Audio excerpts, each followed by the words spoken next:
Olá, sejam bem-vindos ao programa Vida de Empresário. Hoje temos a honra da minha querida amiga Eliane Lustosa. Desde o primeiro dia, esta menina maravilhosa eu tento trazer aqui, tem uma história de vida fantástica. Obrigado, minha querida, eu quero a honra de ter você aqui. Mas primeiro quero que você se apresente e depois nós vamos conversar um pouquinho. Bom, primeiro, muito obrigada pela oportunidade de estar aqui, né, compartilhando um pouquinho do que a gente passa aí na nossa vida de empresário. Né? Eu sou Eliane Lustosa, presidente da Labtest e também presidente do Laboratório Lustosa. E nós estamos lá em Minas. O nosso business na Labtest é uma indústria que produz reagentes e equipamentos para laboratório. Então, quem já teve a oportunidade de fazer uma glicemia tem uma chance grande de ter feito com reagente que nós produzimos e colocamos no mercado. Primeira pergunta, como é que é fazer arquitetura e depois virar médica? Então, é uma coisa muito interessante porque eu tive a oportunidade de passar por uma trajetória aí de muitas mudanças, porque o mundo mudou muito rápido, né? Nos últimos 30 anos, vamos dizer, o mundo fez uma grande reviravolta. E eu sempre adorei matemática e, na época, achei que eu poderia combinar matemática dentro da arquitetura, poderia me deixar bastante, assim, dentro do que eu queria fazer. Mas a vida, ela vai levando a gente de rodão, ela é um rio, e o melhor é você nadar com o rio e procurar os melhores lugares para onde ir. E num dado momento eu comecei a ajudar meu pai a fazer as aulas dele, porque elas precisavam ficar mais bonitas, ainda era reto projetor, não era slide, nem slide ainda.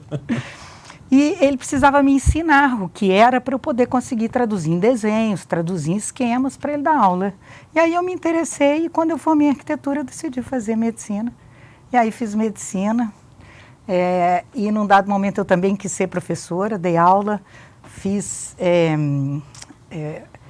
concurso para professor, e aí ele veio a falecer com minha mãe, os dois faleceram com uma diferença muito pequena, e aí eu fui obrigada, aí tinham dois negócios na família, um era a fábrica de reagentes, o outro era o laboratório, a fábrica era muito maior que o laboratório, então, e aí eu fui assumir naquele momento a vice-presidência E como é que foi essa entrada? E aí eu virei empresário. Não, hoje a gente sabe a sua trajetória e eu queria trazer você aqui porque eu sei que foi o que você passou, mas eu queria que você contasse para o nosso assinante como é que foi essa trajetória, porque eu sei que foi um percalço muito grande, do que foi, não foi fácil. Hoje você tem um brilho no olho, você ama o que você faz, a gente sabe disso, você conhece isso como ninguém. Mas como é que foi o início? Porque você tem uma família, você é uma empresa familiar. Como é que foi esse início, esse percalço? Como é que foi esse início? Eu sei que o início é muito difícil, a gente sabe disso. É muitas noites sem dormir. E como é que foi essa transição nesse falecimento dos seus pais, nesse pouco tempo? Como é que foi a medicina para você? Então, naquela época eu estava full time no laboratório e, muito interessantemente, meu pai já tinha feito a sucessão no laboratório, para mim. Me colocando realmente como a líder no laboratório. Né? E ele teve isso foi muito importante, que a nossa sucessão no Lustosa tenha sido feita com ele em vida. Ele conseguiu enxergar isso, que é difícil, ele conseguiu enxergar, mas eu acho que aí ele não teve mais que se preocupar com gestão, ele se preocupava exclusivamente com a parte técnica e eu me dividi entre a parte técnica e a parte de gestão, embora num nível muito menor do que eu depois tive que assumir na Labtest.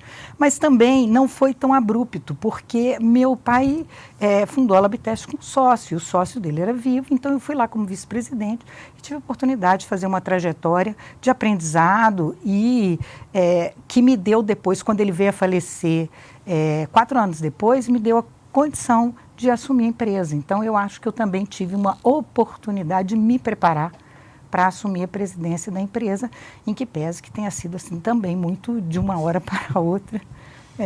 Mas é uma trajetória interessante, a gente está sempre aprendendo, né?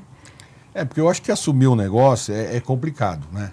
Como é que está sendo a sua trajetória, como é que vem agora a sua sucessão, porque eu sei que você já está lá faz um bom tempo, como é que você pensa nisso? Eu sei que pensar em sucessão é um negócio complicado, né? Porque a gente nunca imagina. Não digo a sucessão para pensar em morte, mas a sucessão porque um dia a gente vai ter que parar, né? Até porque, querendo ou não, a idade vai chegar. Sim. Né? Como é que você pensa nisso, né? Eu sei que para você é um negócio difícil pela sua agilidade, pelo que você faz, você ama o que você faz, o brilho no olho, eu sei como é que você funciona, mas como é que você pensa nisso, nessa sucessão, a médio e longo prazo, como é que você imagina preparar essas duas empresas para o futuro? Eu acho que a primeira coisa é você contratar pessoas melhores do que você, ou que têm a possibilidade de Moraes, esse é o grande negócio, serem melhores do que você.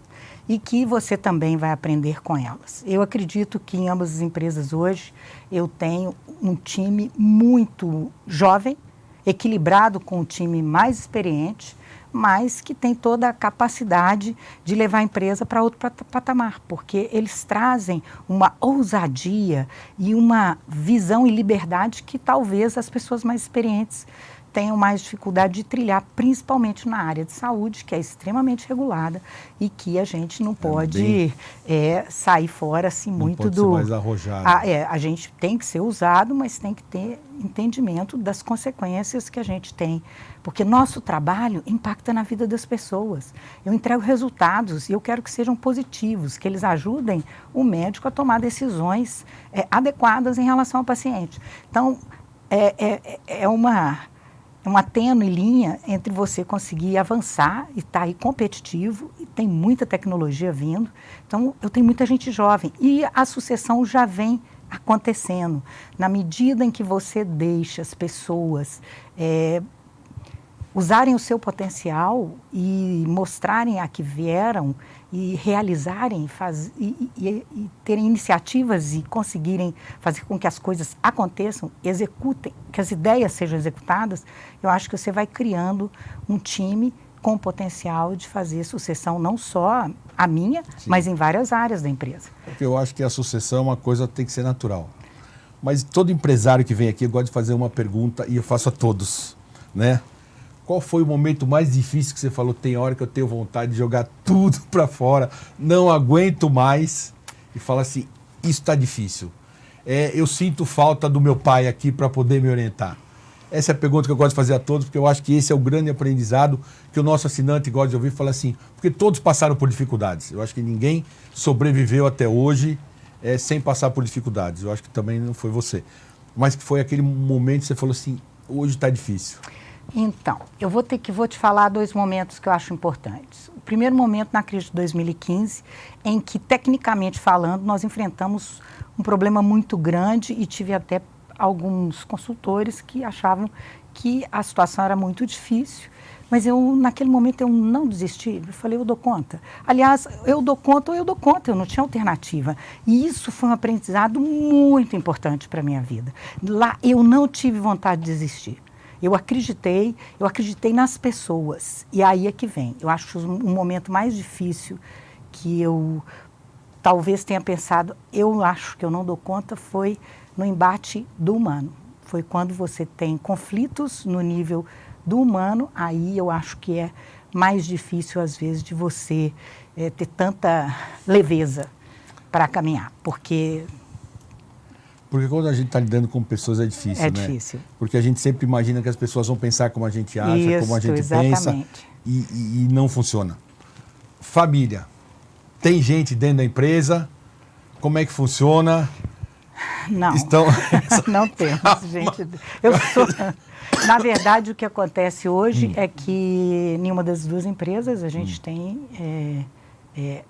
numa empresa só tem eu da família e na outra empresa não tem ninguém. Apesar de eu ser a presidente, eu não sou mais institucional e eu lá trabalho como médica e não como executiva, né, no laboratório. Mas a ideia é que também na indústria a gente faça essa sucessão, a gente já está com isso correndo, para que são várias famílias, né, que a gente tem. Não quer dizer com isso que alguém da família seja impedido de trabalhar lá, mas eu acho que nesse momento é interessante a gente trazer alguém de fora para poder fazer a gestão. Agora estamos no conselho, né? A família inteira está no conselho ou tem alguém na família, desses sócios todos, toda a família, alguém trabalhando na empresa ou não? Não tem. Hoje é só executivos, vou chamar assim, profissionais? De família, somente eu. Só você? Isso. Isso nada impede também que se prepare alguém como você estava falando. Porque no da Lídia, que a gente estava conversando, também não tem, é tudo... Isso é preconceito ou você acha que não funciona? O que você A diz? família não trabalhar no negócio? Eu não vejo impedimento para um familiar trabalhar no negócio. Ele tem que ter a capacidade de fazê-lo. Eu acho que a empresa ela tem ciclos de vida. E aí você tem ciclos em que a família é muito importante porque é mais crítico o sangue que você tem que dar ali, né, que você tem que carregar nas costas, dedicação e tudo, e porque você está concretizando uma coisa que está na cabeça do fundador. Então, você tem essa fase. Depois, você precisa de profissionais preparados para conduzir a empresa, sejam eles da família ou não.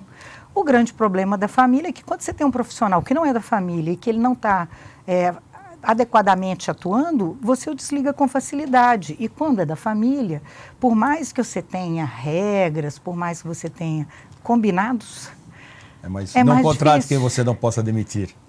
Então é muito por aí, depende muito da maturidade com que a família... Porque por mais que se tenha acordo é mais difícil, porque eu acho que se você evitar brigas na família lá na frente, você deixa a empresa mais tranquila, eu diria, né?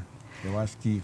Então, não sei se é esse o caso, como você pensa, que eu estou querendo tirar suas ideias, porque eu te conheço e eu quero tirar de você o máximo de ideias. Então, eu vejo muito pela sucessão da outra empresa que a gente teve a oportunidade de discutir essa sucessão com todo mundo vivo. Esse é o grande negócio. Não é? Mas, ao mesmo tempo, hoje eu tenho filhos, né? Minha irmã tem filhos, e aí a gente vai ter que entender para o futuro como é que isso vai ser. Porque eu e ela temos uma grande afinidade, nós temos muito alinhamento. Mas as pessoas são Será que os filhos de baixo têm o mesmo alinhamento? Isso, e vamos falar uma verdade? As pessoas passam e a empresa fica, né? Pelo menos é essa a ideia. Não, né? e muitas vezes eu vejo vários primos, irmãos, eu pergunto a eles, vocês seriam sócios? Eles falam, não, né? Pois então. E eles vão herdar uma coisa que eles não quiseram, assim, né? Não construírem, não tem paixão pelo negócio, né? Então é mais difícil, porque a sucessão ela tem que ter paixão. Você tem paixão pelo negócio. Você tem alinhamento com a sua irmã. E se eles não tiverem, é mais difícil. Então, aí tem uma outra coisa. Eu acho que nós fomos bem-sucedidos no dia em que deixou de ser herança e passou a ser um negócio. Então, era herança. Como herança é fardo e, ao mesmo tempo, do outro lado, nossa, olha, eu recebi isso de meus pais, olha que bacana, que me dá, né, uma segurança em termos financeiros. Mas, de fato, para você conseguir gerir, você tem que enxergar como um negócio. E no momento que você consegue fazer isso, as coisas ficam muito mais fáceis, as decisões mais leves. Faça suas considerações finais ali para o nosso assinante e estamos chegando ao final do nosso programa. Obrigado. Olha, na verdade, o que eu aprendi na minha trajetória é que tudo acontece no humano. Mesmo falando em inovação, falando em relacionamento, falando em empresa, sucessão, tudo acontece no humano. Então, o mais difícil é você ter essa visão e entender que você vai resolver as coisas com as pessoas. Como eu te falei no começo, está acabando o nosso negócio, o nosso bate-papo. Eu espero que eu consiga trazer você de novo. Muito obrigado de coração, porque você não sabe o quanto eu lutei para trazer você aqui. Eu queria ter uns 10 programas para conversar com você, que você tem muita história para contar. Mas eu te agradeço de coração. Quero te deixar um livro aqui, te agradecer. Eu porque te você agradeço é uma pessoa muito especial. Muito obrigada. Agradecer mesmo. Demais. Obrigada. E que você venha mais vezes, porque você é uma pessoa muito especial, uma empresária fantástica de coração, que representa Minas Gerais muito bem. Obrigada. Te agradeço muito mesmo. E volte sempre. Obrigada. A hora que você quiser, o canal está aberto para você. Se você quer ver esse e outros programas, veja pelo nosso site, inscreva-se no nosso canal e deixe seu like. Muito obrigado e até a próxima.